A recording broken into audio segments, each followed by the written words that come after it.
É impressionante como a imprensa nacional, pelo menos a tradicional, insiste em não falar a verdade sobre o tema. Talvez porque ache que isso vai prejudicar a imagem do atual governo ou porque não sabe mesmo avaliar o contexto real da visita infrutífera do presidente Lula ao governo americano. Mas nós aqui vamos mostrar. Muito se falou que Lula foi à Casa Branca para tratar de meio ambiente e conservação da Amazônia. E teve gente que acreditou nisso. Santa ingenuidade de quem engole tudo que se fala sem questionar, ou se trata de profissionais mal preparados para a função. Se não, vejamos.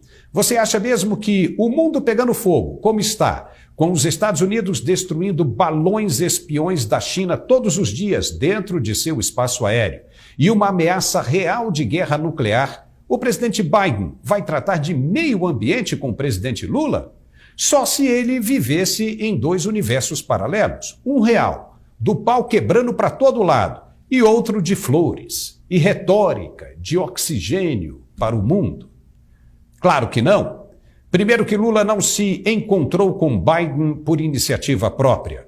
Ele foi convocado desde que foi eleito, mas se recusou a deixar o país porque ainda não tinha passaporte diplomático. E isso poderia causar algum problema para a segurança dele por causa dos processos envolvendo a refinaria de petróleo de Pasadena.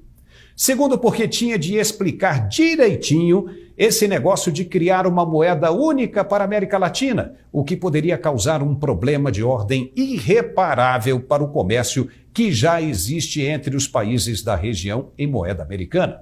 Além, é claro, de se justificar em época de guerra porque está recebendo navios iranianos no porto do Rio de Janeiro. Lula aceitou ir aos Estados Unidos só depois de empossado. Não teve nada de meio ambiente e nem de democracia a ser tratada. Ele ia falar de que democracia? Da de Maduro, na Venezuela, inteiramente condenada pelos americanos que colocaram a prêmio a cabeça dele, pagando cerca de 100 milhões de reais para quem levar Nicolás Maduro a uma embaixada americana? Maduro está na lista de procurados como o número 1 dos Estados Unidos, acusado de narcotráfico pesado. Os americanos sabem da ligação dele com Lula e se o presidente brasileiro insistisse nisso, poderia entrar na lista também como cúmplice. Falar da democracia de Daniel Ortega, da Nicarágua, que também é perseguido pelos americanos e pode mofar na cadeia se for pego? Ou, quem sabe, falar da democracia de Díaz-Canel de Cuba, onde não há relações diplomáticas com os Estados Unidos e, ao contrário, tem sanções saindo pelo ladrão impostas pelos americanos.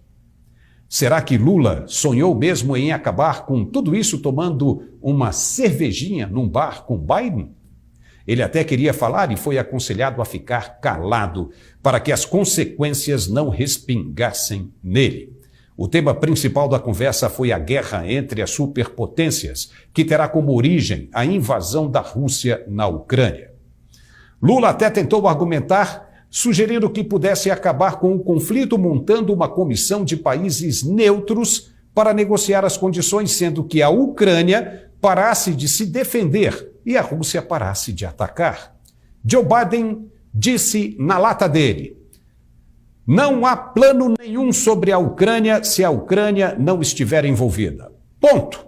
Uma paulada na cabeça e não se fala mais sobre o assunto. Como Lula quer que a Ucrânia pare de se defender? Se o Brasil, por exemplo, fosse atacado por alguma superpotência, no raciocínio dele, os brasileiros deveriam ficar quietos, sem se defender?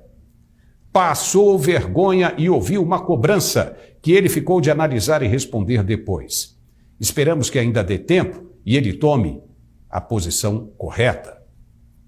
A questão que interessava mais a Biden era de que lado o Brasil vai estar em caso de guerra. O país é signatário do BRICS, o banco de fomento que conta com os países de iniciais do próprio nome, ou seja, BRICS significa Brasil, Rússia, Índia, China e África do Sul.